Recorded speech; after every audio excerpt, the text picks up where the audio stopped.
Hey everyone, just starting the live video here for NTA. We're going to give everyone a couple of minutes to come on, and we're going to be talking about Lyme disease and a couple other things.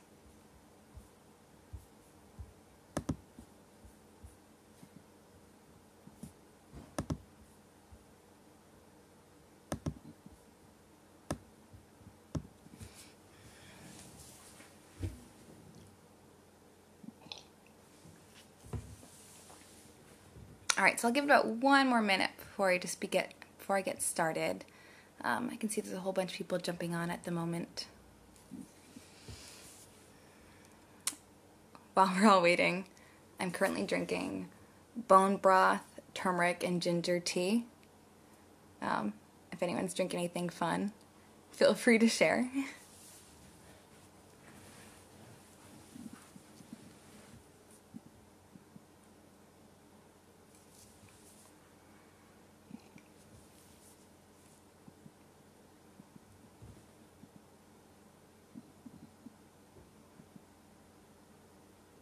Alright, so how about this? I'm going to get started because it seems that we have a handful of people on and watching right now. And we have about a half hour, and I have a lot to talk about. If you have questions, feel free to type them in as we go, or towards the end I'm going to have a little bit more of a programmed question and answer section, so you can wait until then as well. But for now, I'll welcome everyone. Thank you for coming on in the middle of a Tuesday afternoon, depending on where you are. I'm out in New Hampshire, so it's 2 o'clock over here, and it's a very hot and humid, muggy afternoon, but it's going to be okay and fun regardless, and I'm still drinking tea regardless. So my name is Julieann Hartley, and I am a board-certified music therapist as well as a nutritional therapist. I have a very busy and fun practice. Thanks. I'm glad that you like that my drink sounds yummy, because my friends think it sounds disgusting. But yeah, so I have a very, very busy and full practice here. Most people come to me for music therapy.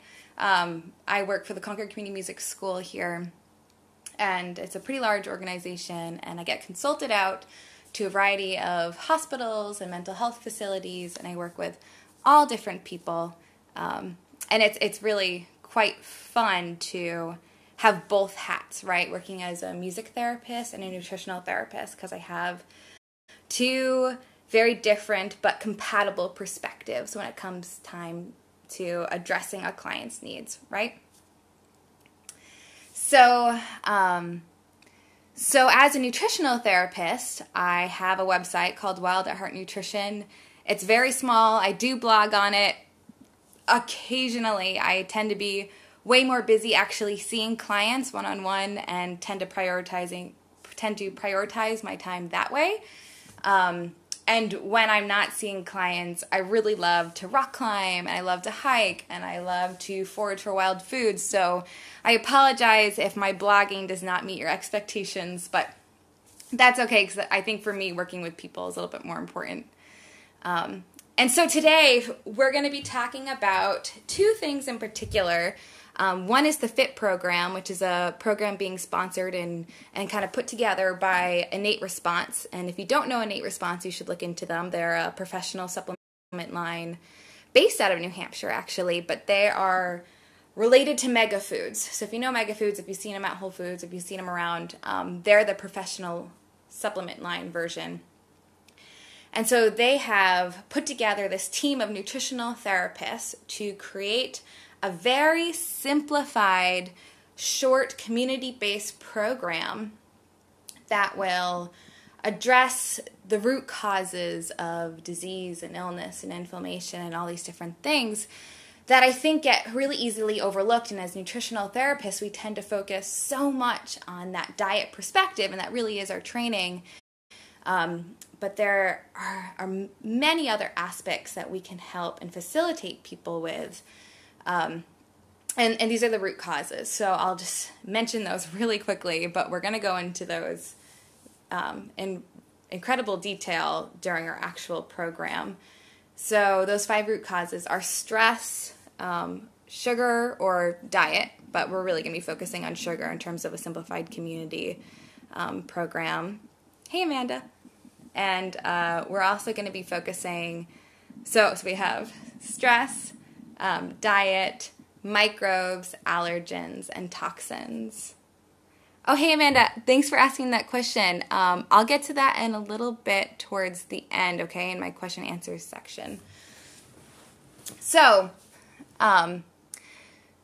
this FIT program is going to be a really great tool for nutritional therapists in general to start exposing people who may not be very familiar with functional medicine or nutritional therapists, or how we kind of fall into that team. And I think what's so important is that it's going to be simple, and it's going to have a really easy framework for all the nutritional therapists to follow and to be able to give to people with all different backgrounds in a large-scale setting. So within it, we're going to have a very simple presentation for nutritional therapists to give that will address stress, diet, microbes, allergens, and toxins, and a nice, simple, easy, common language approach to these areas, and kind of just give people like the 101 about them. But it's also going to have a questionnaire, which is kind of this building awareness tool that we've put together that will help people even see within themselves that some of the symptoms they're experiencing might be symptoms of stress or a dysfunction within their diet, or microbes or allergens or toxins.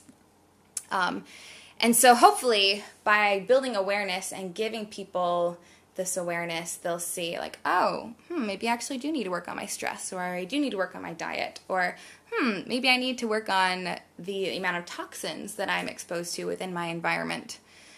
So within this questionnaire, it's going to be kind of a mini intake evaluation for practitioners, but it's also going to be this amazing takeaway for community members. So right there in that very simple, 1 to 2 hour long program, the community members are gonna have this takeaway of, wow, okay, so here's an area that I do need to be working on, and they'll know that by filling out this questionnaire.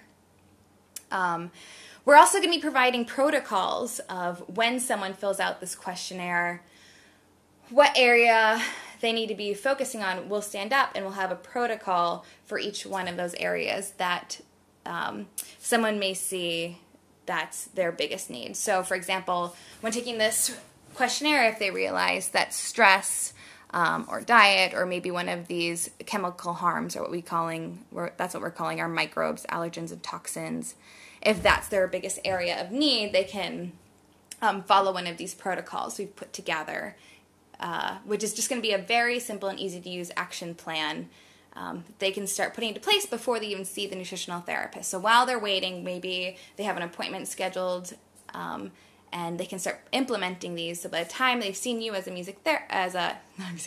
nutritional therapist, they've already started putting some things in place and maybe are willing to make some changes. So that's the FIT program. We're going to be presenting this all together in New Hampshire, kind of the big outline and scope of the program next week, and I'm very excited for this. We'll be working with Danielle. She just wrote a book called Happy Weight, which is super cool and awesome, and everyone should look into her. And Rebecca from Refresh Nutrition, as well as myself and James from Innate Response, and it's going to be great. So now I'm going to move on to my Lyme disease story. I'm going to give everyone just a little bit of information on that. So I was diagnosed with Lyme disease a couple years ago and really struggled with the whole treatment process. I had been a nutritional therapist and a music therapist for a while at this point, had been addressing the foundations, had been really working hard, and wasn't making much progress still, though. I was not necessarily dying, and I was able to still work. But at my lowest point with Lyme disease, I was really in bed. I couldn't drive. I couldn't sleep. I had arthritis so bad. One of my ankles, sometimes I couldn't walk. It was just like a limp. My mother would always say I was limping around. My stomach always hurt. I was pretty much, every food would give me a stomach ache. I was kind of just a bone broth diet girl at that point. My autoimmune, I was doing a lot of blood work, and my autoimmune titers were through the roof. They were the highest possible imaginable amount. I had so many different nutritional deficiencies. Even though I had been addressing them for so long, it was clear that my system was just not absorbing or digesting anything well. And the lowest of the low was I didn't have a natural bowel movement for 6 months. 6 months. 6 months. So I had to do water enemas every day for 6 months until eventually we were able to unparalyze my digestive system. So, and you're probably wondering how I even got in that place, and it was pretty bad. It was a really uncomfortable place to be. So in the fall of 2012, I was bit by a tick, and I had a big purple mark on my arm. It wasn't the classic bullseye normally associated with Lyme disease. Which is this big purple bruise, and I had this 104-degree fever that was coming and going for a week. And I went to see my doctor, and like so many Lyme patients, I was not tested, and I was turned away, and I was said I didn't have the bullseye, I wasn't sick enough. I was told, I've seen sick people and you're not one of them. And that was really, really frustrating to hear. So I did not get treatment, and what I did instead at that time, I wasn't a nutritional therapist yet at that point. I just stopped eating all sugar. I stopped eating all grains. I did what I could from a kind of uneducated perspective, trying to figure out what I could to mitigate these symptoms that were coming up. And it helped a little bit, and like I said, I wasn't hospitalized or anything, but my health was very slowly declining, and at this point, beforehand, I had been running half marathons frequently. I was on my college's cross-country race team, right? Their cross-country running team. I was a very athletic person, and I did a lot. Maybe I did too much. But after I got bit, I really found myself slowing down, and it was this gradual progression of slowing down more and more and more, to the point where I ended up taking this nutritional therapy class, and I did so thinking that, okay, well, maybe this will help my music therapy practice out, right? I had all these kids with severe behavioral needs and people with severe mental illness or depression or anxiety, and music therapy was this amazing, wonderful tool to help address their needs, but sometimes for some clients, I still felt like there was a roadblock there. Like we would get so far, but there was just something still not there. And part of me really had this thought that perhaps there's a nutrient deficiency or some sort of tool that the body needs that isn't getting in. I also had a lot of clients coming in drinking Mountain Dew and eating Cheetos or Oreos or Doritos or something before my music therapy session. And then we were wondering why they were still having severe behavioral needs. So I took this class, and it was really interesting because in this class, I was able to quickly identify that I had a lot of dysfunction within my body. What the cause of dysfunction was, we didn't really know. And there were 2 people in my class that had, a knack through the roof, right? So this is the evaluation form we have as nutritional therapists. Everything was really, really high, and we were kind of the class mysteries, right? So we had spent this whole year working on the foundations and really supporting ourselves in the nutritional therapy protocol, and we are making progress, but we're still missing just these little tiny bits and pieces. And so after graduating from the nutritional therapy program, I was able to, again, keep slowly making progress and addressing these nutrient deficiencies that I had figured out that I had through the program. But I was still kind of going downhill, so I decided that maybe I needed a change of scenery. And in 2015, I went and I hiked the Appalachian Trail. That's my beautiful AT mug.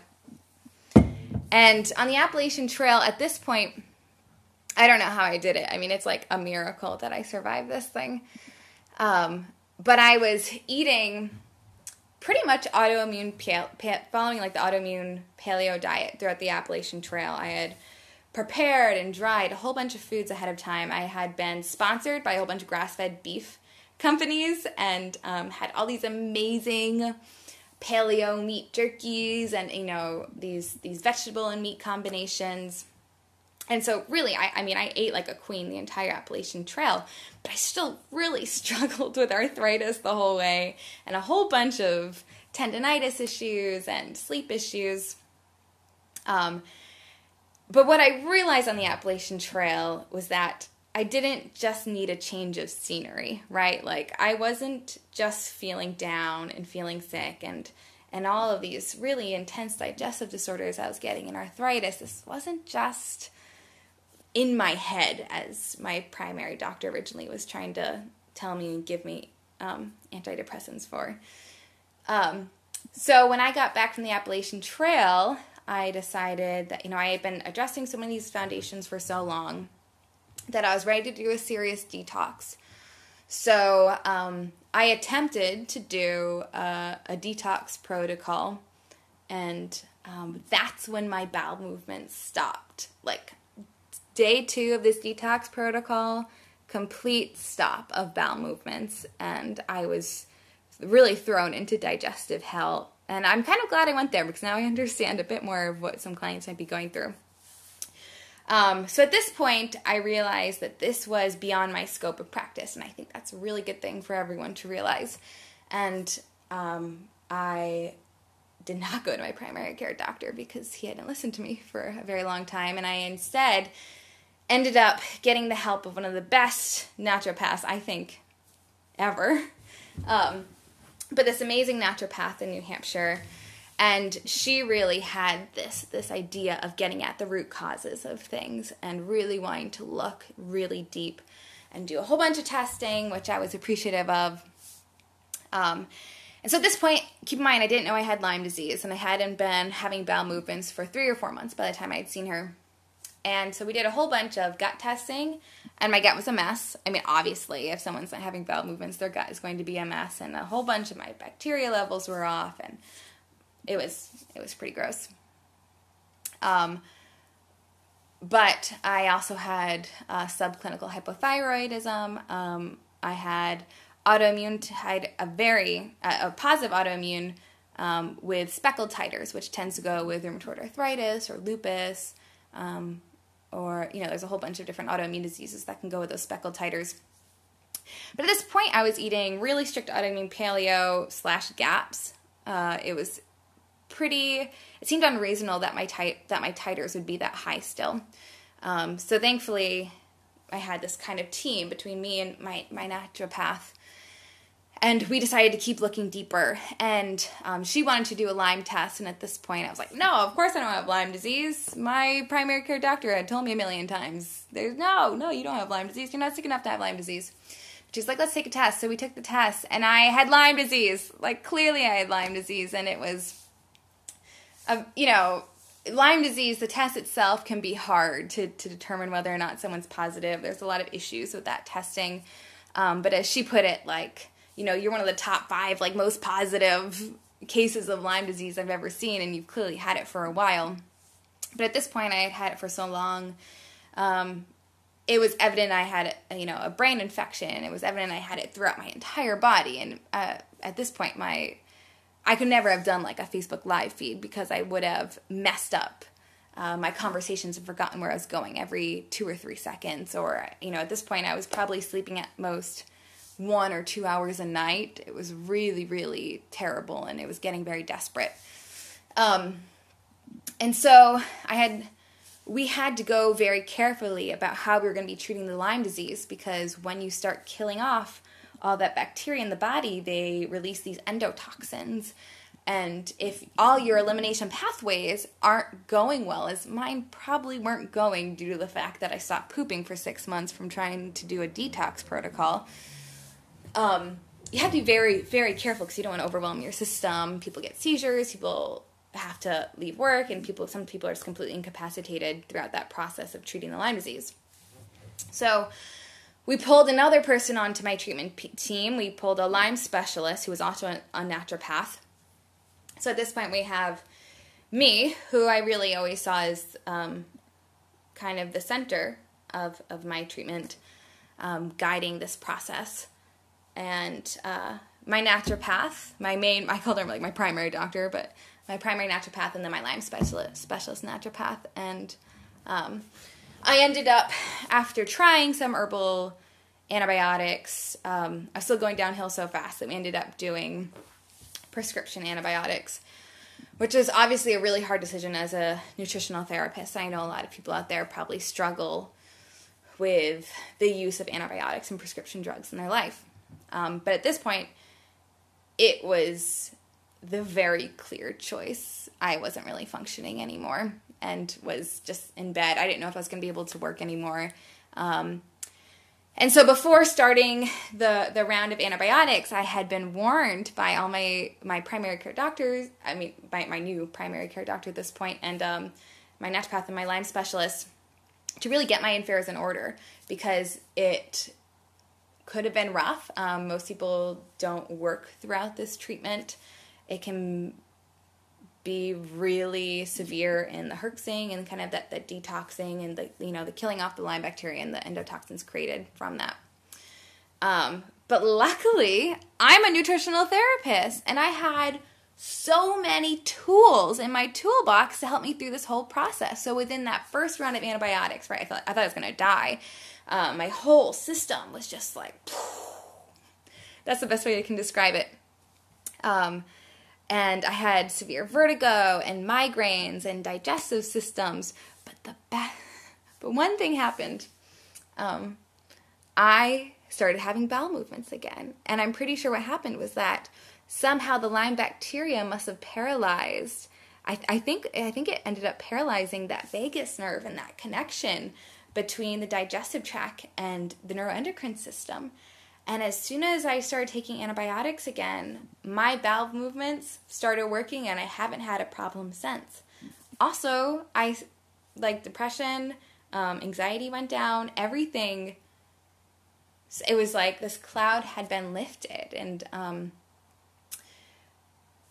but at the same time, I was having all these strong herxing reactions of migraines and vertigo and just extreme body discomfort and fatigue. So I use my nutritional therapy protocols and my tools to help with digestion, right, to just keep supporting my body, to help with the migraines. I use a lot of essential oils throughout this.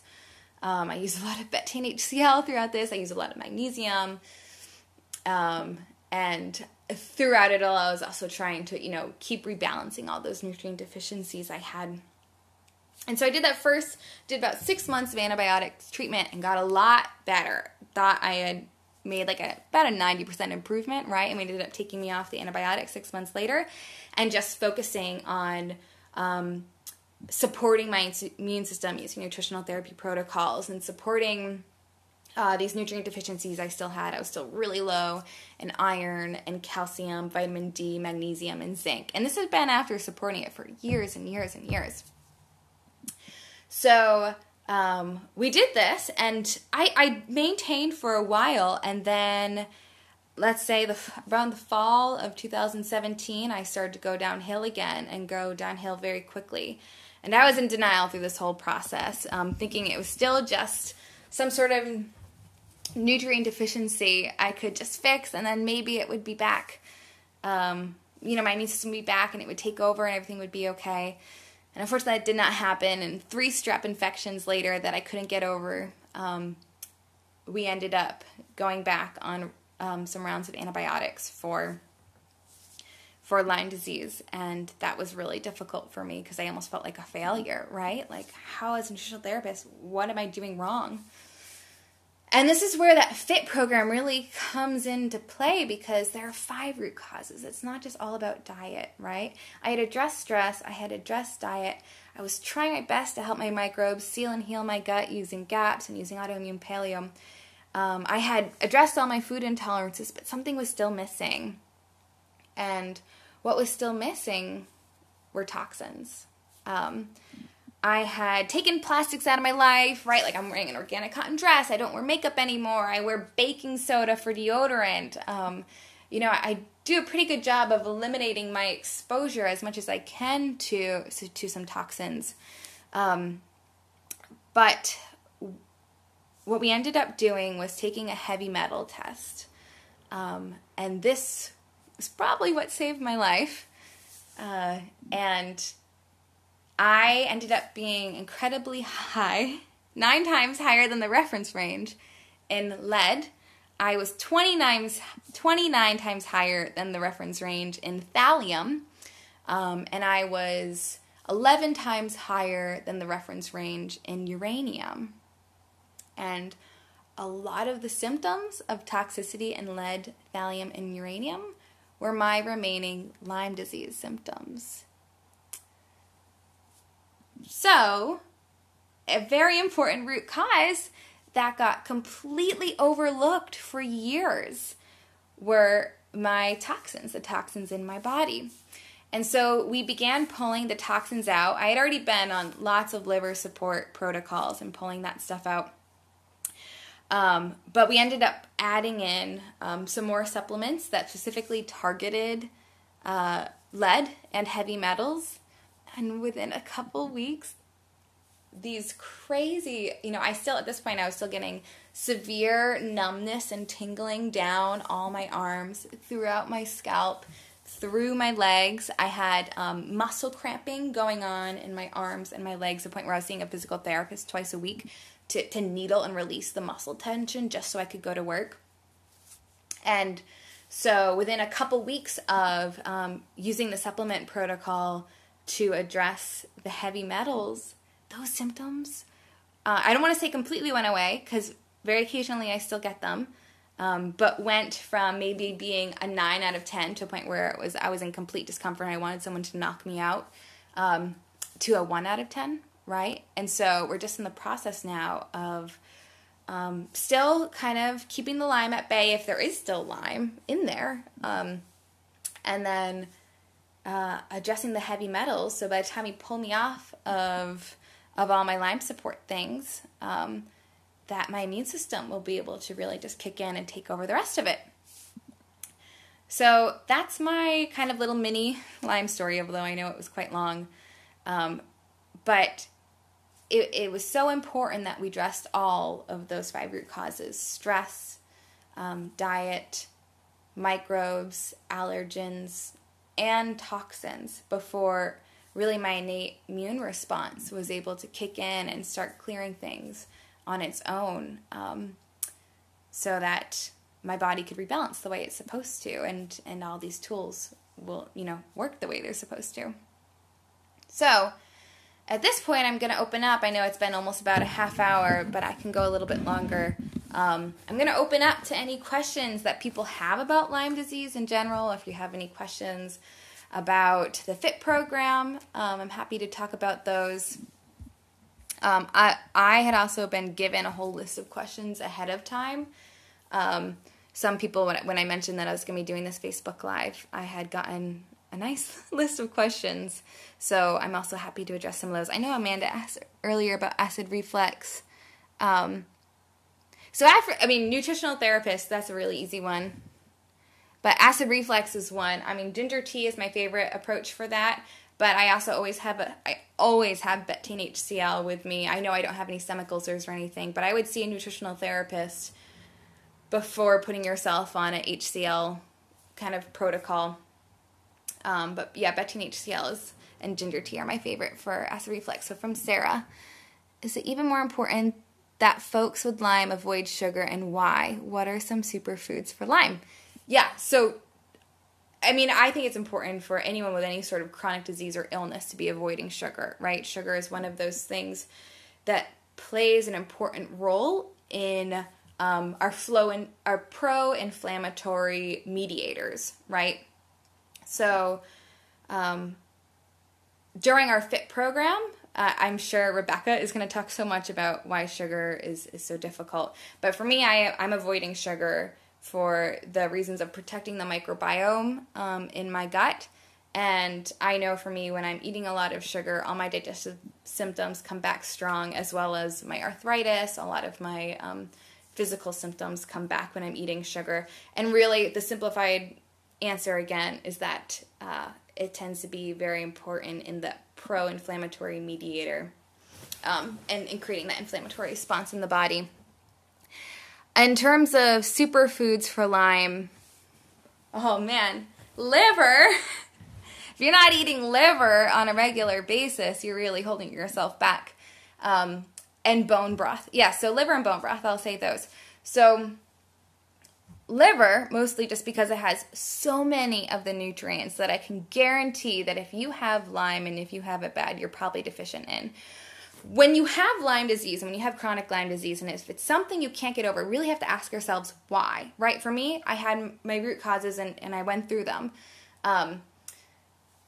And for so many people, nutrient deficiencies are kind of at that root cause. So before you even got bit, you had these nutrient deficiencies that were weakening your immune system that allowed you to get really sick with Lyme disease. So by eating really nutrient-dense and nutrient-rich foods like liver on a continual basis, not only are you preventing yourself maybe from getting Lyme disease in the future, but you can be supporting and rebalancing those nutrient deficiencies you might currently have if you have Lyme disease.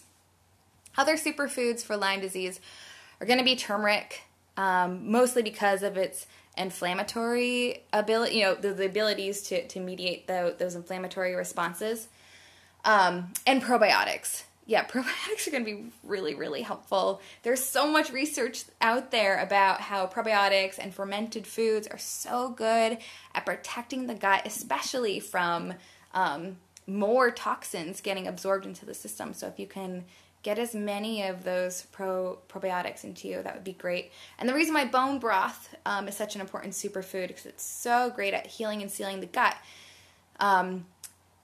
And keeping that microbiome healthy, so you don't necessarily, or I guess so that we can eliminate microbes as a root cause. But bone broth has been really important for me in my joint health and my joint pain. So by continually drinking bone broth, I try to get in on a daily basis. That has taken me from severe arthritis to the point where I couldn't walk anymore, to a point where I hike and rock climb on a regular basis. So if no one has any other questions, I don't see any others coming up. I'm going to go to one of the ones that someone asked me ahead of time. So someone asked, I'm going on my 3rd round of antibiotics for Lyme disease. Do you have any ideas to help support my body and help the antibiotics be more effective? I'd like for this to be my last round. I'd like it for you to be your last round too, and I totally get it. Yeah, and this is where that FIT program really comes in, and I hate to sound like what is it? I've got Lyme disease. I don't know what the word is, but broken record. I hate to sound like a broken record, but you really have to address the root causes, right? You couldn't just go on and off these antibiotics throughout your life, and I've heard so many people do this. But if you're addressing the root causes, so if you're really going after whatever emotional stressors you may be, so look at your relationships, look at work, look at worries you may have that may be disrupting your sleep. So you really have to address those. You have to address your diet. You have to address your sugar, just as Sarah was asking earlier. If you haven't done a SpectraCell nutrient testing, I like that test a lot because it shows you actually in your cells what your nutrient content is. So it shows like what's actually getting absorbed to your cells, so you can help adjust your nutrient deficiencies that way. Your microbes, if you're not on a probiotic, if your digestion isn't working well, you really have to find a nutritional therapist to make sure you're supporting that the best you can throughout your round of antibiotics. And also, like I said, adjusting your stressors. If you still have a lot of BPA exposure throughout your day, if you still have phthalates, in your household, if you still have a lot of pesticides and heavy metals in there, that's probably just going to keep you in the cycle of going on and off antibiotics. If you can also get a biofilm disruptor in there, that would be important, and that comes into play with the toxins. Heavy metals tend to end up making and be a big part of these biofilms. So often what happens is you go on these antibiotics and you start to feel better, but you have this biofilm, usually in your gut, protecting kind of a colony of the Lyme bacteria. And so once you go off of antibiotics, they come back out, right? They start to slowly come out of their hibernation behind these biofilms, and they start to infect your body again, and which is just keeping the cycle going and going. So if you can get a biofilm disruptor, there's some good supplements out there. And again, I would see a nutritional therapist for that, because people with Lyme disease tend to be pretty sensitive, and you want to be careful before you put yourself on something. Okay, I'm going to go to another one of my questions. Okay, so someone asked, I know I'm supposed to eat more liver, but I think it's gross. Any suggestions? I do not like liver either, although I get it on a regular basis. My boyfriend loves it. It's great. I just watch in admiration as he can just like eat this liver steak, and I'm just gagging on every piece of it. And what I would recommend, and this is what I do, first of all, get your liver from a really good source. So I have a woman in New Hampshire that I get my liver from, Cascade Brook Farm, who I love. Now she's going to be sold out of liver. But I know she has really nice, clean, healthy cows that are grass-fed and pastured.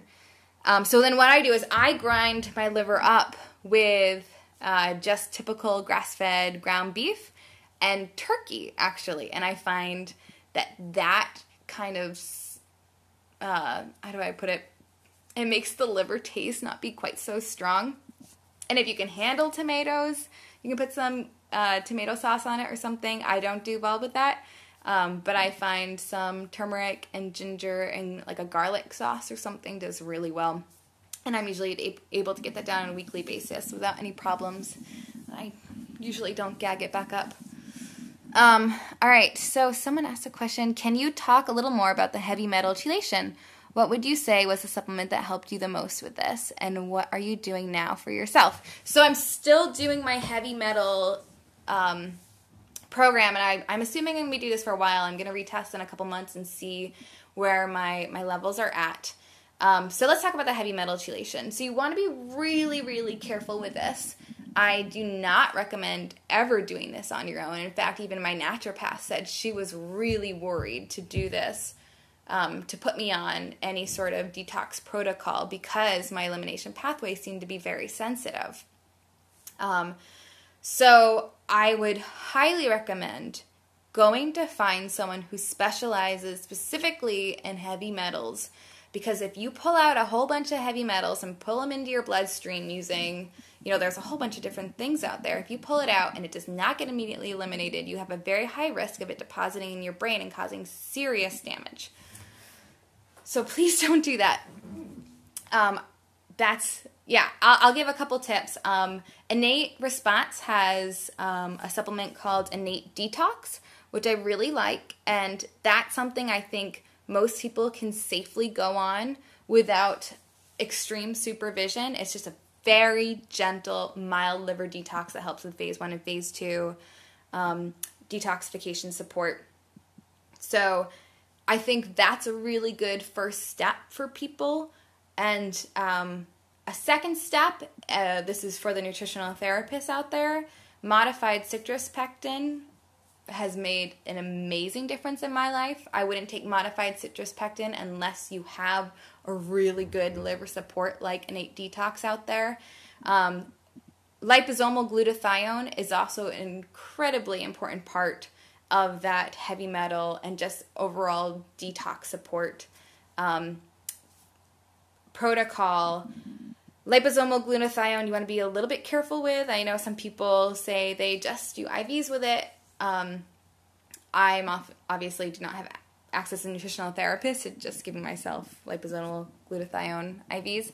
But I've also heard a lot of Lyme patients say that the liposomal glutathione, the glutathione IV was really hard for them, and the herxing was really bad.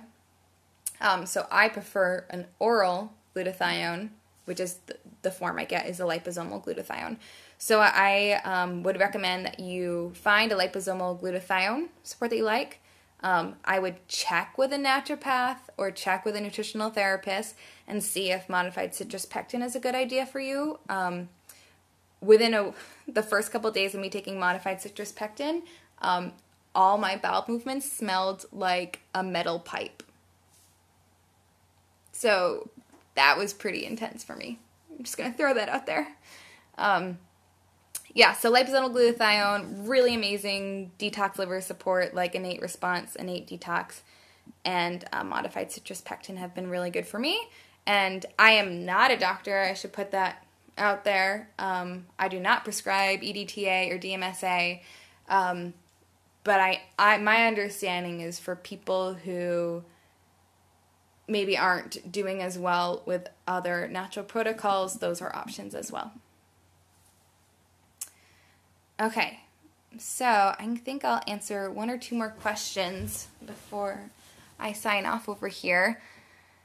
Someone asked, I gained a lot of weight when I had Lyme disease. Me too. Do you have any recommendations to help me lose it? So my answer for you here, and I know this is a hard one, is to not worry about it for now.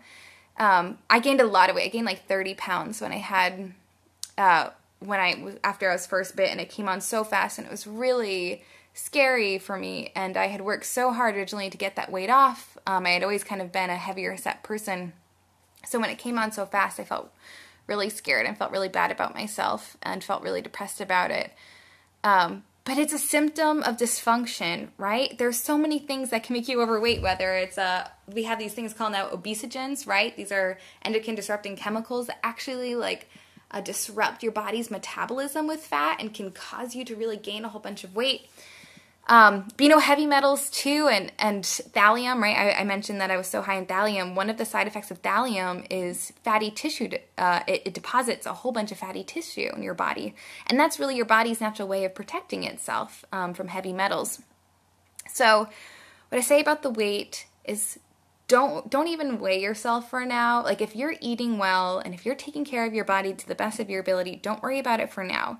Because as you address the root causes, as you address the Lyme disease, as you address why this is happening in the first place and why your body's struggling with the Lyme disease, that weight is going to come off. Like, I know for myself, as soon as I started tackling the heavy metals, I dropped 15 pounds within a very short amount of time. It was this crazy miraculous thing. And it's still happening, right? It's just still dropping off at this point.